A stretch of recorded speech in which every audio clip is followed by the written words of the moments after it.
Picture चालू करो बे। सुधांशु जी, अखंड भारत का सपना बहुत अच्छा सपना है। चाणक्य ने देखा था, अशोक सम्राट ने पूरा किया था और ये पॉसिबल है, लेकिन उसके लिए बहुत ज्यादा अच्छी लीडरशिप और एडमिनिस्ट्रेटिव पावर चाहिए। उसके लिए आप क्या करेंगे? बहुत अच्छी बात कही। ये बात संघ के मुंह से जानते क्यों अच्छी लगती है? आज तक जितने भी प्रधानमंत्री हुए भारत के इतिहास में, वो सब प्रधानमंत्री बन के नेता हुए, इंक्लूडिंग इंदिरा जी एंड जवाहरलाल नेहरू। जब नेहरू जी बने तो पूरी की पूरी कांग्रेस कमेटियां पटेल के पक्ष में थी, वो गांधी की कृपा से बने।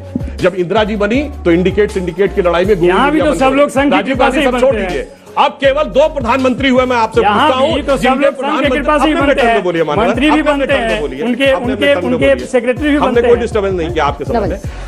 केवल 2 प्रधानमंत्री हुए। आप सबसे पूछता हूं, जिनके प्रधानमंत्री बनने से बरसों पहले जनता से पूछा जाता था। अटल जी जब बने थे, बरसों पहले लोग कहते थे ये प्रधानमंत्री होना चाहिए। जब मोदी जी बने, राह चलते सड़क पे किसी से पूछो, कहते ये प्रधानमंत्री होना चाहिए। ये लीडरशिप होती है। और फाइनली एक लाइन और बोल दूं, चाइना की बात कही थी ना असदुद्दीन ओवैसी जी ने, उस पर भी जवाब देता हूं। वैसे चाइना के बारे में उनकी तो बोलने की हैसियत नहीं है। वह जो टोपी दाढ़ी सब नचवा लेता है, तोप लगा के मस्जिद उड़वा देता है, पर किसी की औकात नहीं है कि चाइनीज एम्बेसी के बाहर किसी मुस्लिम देश में प्रदर्शन तक हो जाए। खैर, अब जवाब देता हूं। हम चाइना को जानते हैं कैसे कंट्रोल करते हैं। मैं अपना कोट नहीं दे रहा हूं। एक हू शी बहुत बड़े चाइनीज थिंकर हुए हैं, पीकिंग यूनिवर्सिटी के वाइस चांसलर हुए हैं। उनका एक टर्म है, India has culturally dominated and controlled China for more than 2000 years without sending a single soldier across the border. और एक दौर आएगा जिस दिन चीन में सांस्कृतिक चेतना आएगी, जैसे सोवियत संघ के 15 घटक थे, वो लोग भी भारत माता की जय बोलने लगे। आप सुनिए, जिस दिन सोवियत संघ के 15 घटक थे, 9 मुस्लिम 9 क्रिश्चियन थे, 6 मुस्लिम अपने अपने धर्म में वापस गए। चाइना क्या था 49 से पहले? 90% बौद्ध था। एक दिन आएगा जब चाइना में सांस्कृतिक चेतना आएगी और चाइना भी सांस्कृतिक रूप से भारत का शिष्य बनेगा। भारत माता की जय बोलेंगे सब वहां पर। सर, मेरा आप दोनों से सवाल है। हाल ही में रामनवमी में हमने देखा देश का क्या हाल हुआ था। 15 से 20 साल की बात कही गई है। अब मुझे कोई भी पार्टी ये बता दे कि 15 से 20 साल में क्या कोई एक पार्टी ऐसी है जो हमारे देश के लोगों को शांति से रहने दे सकती है? जवाब दीजिए सर। हाँ, ये तो बहुत अच्छी बात कही। एक ही पार्टी है जो शांति से रहने दे सकती है, बाकी सब पार्टियां अशांति के लिए ही लगी हुई।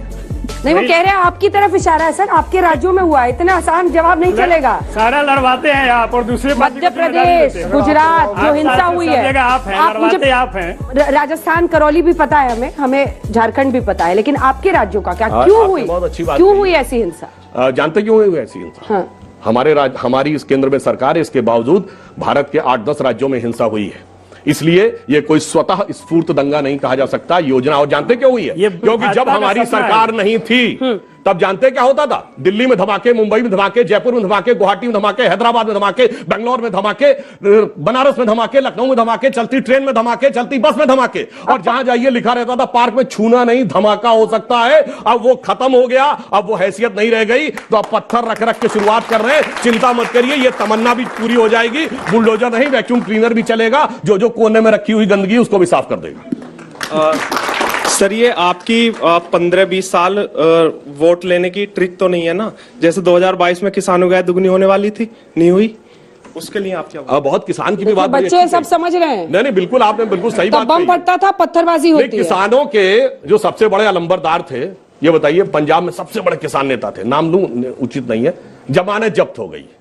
और उत्तर प्रदेश में जो सबसे बड़े किसान नेता थे, उनके गांव में उतना वोट नहीं मिला जितनी उनकी पंचायत में लोग बैठे रहते थे।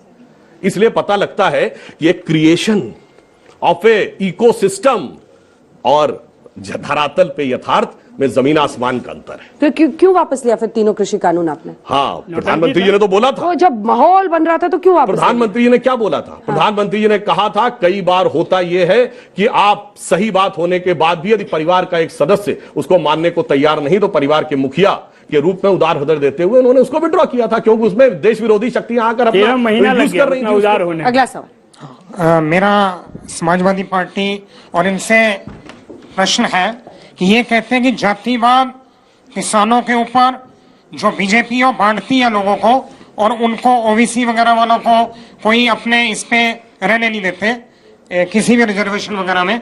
तो मेरा ये कहना है, जब चुनाव आते हैं, लोकतंत्र का इतना बड़ा पर्व होता है, तो उस पर्व में जो पार्टी जीत रही है, 5 स्टेट में से 4 में जीत गई, अगर उनको सबने वोट दिए हैं तो वो फिर मुद्दा ही आपका खत्म हो जाता है ना। तो इस बारे में आप बोले। ये भाजपा के लोग हैं, आरएसएस के लोग हैं, लोगों को गुमराह करके रखते हैं। इनके पास जनता गुमराह होकर वोट दे देती है। ये लोगों को गुमराह करके रखते हैं, ये लोगों को नए नए ख्वाब दिखाते हैं। जनता की गलती है। किसानों को आय दुगनी करते हैं, किसानों को जितनी आई थी उतनी भी नहीं रही। अगर आप देखें आंकड़े उठाकर, ये मजदूरों को उत्थान की बात करते हैं, मजदूर दम तोड़ रहा है, मर रहा है। आजादी के बाद जब से भाजपा की सरकार इस देश में आई, सबसे ज्यादा किसानों ने आत्महत्या की है। गुजरात में सबसे ज्यादा की है, मध्य प्रदेश में उसके बाद की है, और जहां भाजपा की सरकार है बिहार में और जो गोवा में, वहां भी किसानों ने आत्महत्या की है। तो किसानों की तो ये बात ही नहीं करते, मजदूरों की बात ही नहीं करते। करेंगे जब चुनाव आएगा उस तब बात करेंगे ये। लेकिन जितना उत्पीड़न किसानों को ये करते हैं, नौजवानों को ये करते हैं, ये वो सरकार है। हालांकि सरकार बनाने में कामयाब हो गए। उनका जवाब पहली लाइन में दे दिया, जनता की गलती। नहीं, मैंने ये नहीं कहा, मैंने ये नहीं कहा, मैंने ये नहीं कहा। पहली लाइन यही थी, मैंने ये कहा कि ये जनता को गुमराह करके रखते हैं, ये जनता को दूसरी तरफ का आईना दिखाते हैं। जाके कमल पे बटन दबा देती है, गुमराह देख सके। ये कहते हैं कि ये ठीक है, तो जनता इनके बहकावे में आ जाती है। लेकिन निश्चित रूप से आप जान लीजिए, ये भी जान ले कि ये इनका भ्रम का जो है ये एक कहानी है ना, खत्म हो जाएगी।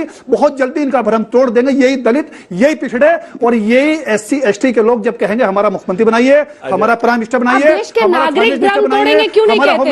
एक सेकंड मिस्टर आबिद, मेरा सवाल सुनिए। आप ये क्यों नहीं कहते कि देश के नागरिक इनका भ्रम तोड़ेंगे, दलित तोड़ेंगे, पिछड़े जो नागरिक तो है, आप नागरिक तो आप कर रहे हैं, नागरिक तो है वो, खंडित तो आप कर रहे हैं, वोट बैंक की तरह आप लोगों को। अब बोलिए यूपी की जनता इनको अलग कर देगी। उनका भ्रम यही तोड़ देंगे। कौन तोड़ देगा? निश्चित रूप जनता, दलित, जनता अब ठीक होगा, सब तोड़ देंगे। पूरी तरह की पार्टी हारेगी। सुधांशु सर, हमारा आपसे एक सवाल है। अखंड भारत का सपना देखना बहुत अच्छी बात है। क्या ये 2024 के इलेक्शन के लिए एक मैनिफेस्टो जो आरएसएस की तरफ से बुलवाया जा रहा है? दूसरा चीज, यदि अखंड भारत का हम सपना देख रहे हैं तो बंगाल में इतने हिंसा हो रहे हैं रिपीटेडली, आप उसके लिए क्या कर रही है आपकी गवर्नमेंट? देखिए, मैनिफेस्टो में इस बार लिखे हैं क्या नीचे अखंड भारत इन 10 years? मैं एक विषय कह दूं, अखंड भारत मान्यवर सपना नहीं संकल्प है। और अखंड भारत की जो आप बात कहते हैं, ये कोई 60-70 वर्ष का नहीं, मैंने आपको बताया 1.97 बिलियन ईयर्स की हमारी सोच है, हजारों सालों की सोच है। We are the only surviving civilizational nation of the ancient world. दुनिया के प्रागैतिहासिक एकमात्र राष्ट्र है। इसलिए उस सोच को उस रूप में देखने की बात, और जहां तक आपने बंगाल की बात कही, दुखद है, दुर्दांत है, मगर मुझे इस बात पे बहुत दुख होता है कि अगर इनकी पार्टी का नेता कहता लड़कों से गलती हो जाती है और वहां मुख्यमंत्री कहती है कि 14 साल की बच्ची के साथ अफेयर था या वो गर्भवती थी, इस पे राजनीति की जा रही है रेप कह के, उसके बाद पूरे देश में जो जितनी महिला एक्टिविस्ट, लेफ्ट, लिबरल, सेकुलरिस्ट सब शांत रहते हैं, ये अपने आप में उनकी चुप्पी बहरा कर देने वाली चुप्पी है लोकतंत्र के लिए। सर, जैसा अब आप बात करते हैं तो आप हमेशा पास्ट को लेके क्यों बात करते हैं? आप प्रेजेंट को लेके क्यों नहीं बात करते? जैसे अभी अम्बेडकर जयंती पर अभी एक रैली हुई थी, इस वजह से हुई थी क्योंकि इंडियन मीटरोलॉजिकल डिपार्टमेंट में 4 साल से जो रिजर्वेशन की जो लिस्ट थी प्रमोशन की, वो आगे नहीं बढ़ रही थी। तो आप उस मुद्दे पे क्यों नहीं आते? पास्ट में ऐसा हुआ था, अब नहीं होता। पास्ट में गलत हुआ, प्रेजेंट की बात करते हैं। चलिए, आज की डेट में अभी तक की 21st सेंचुरी की सबसे बड़ी साइंटिफिक डिस्कवरी क्या है? बिल्कुल प्रेजेंट की बात कर रहा हूं, बताइए। जानकारी का यह अभाव, यही समस्या है। वो सबसे बड़ी डिस्कवरी है गॉड पार्टिकल या हिग्स बोसॉन, जो जुलाई 2012 में यूरोप की सन लेबोरेटरी में खोजा गया। और जाके सन लेबोरेटरी की अगर आप लॉबी में देखेंगे तो वहां डांसिंग शिवा की, नटराज की मूर्ति है, क्योंकि वहां का साइंटिस्ट ये कहता है कि अब now science has come to the conclusion that the perpetual creation and destruction of universe is like the cosmic dance of Shiva. और मैं चैलेंज करके कहता हूं, दुनिया की किसी साइंटिफिक लेबोरेटरी में किसी दूसरे धर्म के देवता या भगवान की मूर्ति। आशा करता हूँ आपको ये डिबेट बहुत अच्छा लगा होगा, तो कमेंट बॉक्स में अपनी राय जरूर बताएं। ऐसे वीडियो देखने के लिए हमारे चैनल को सब्सक्राइब करें। मिलते हैं अगले वीडियो में, तब तक के लिए जय हिंद, जय भारत।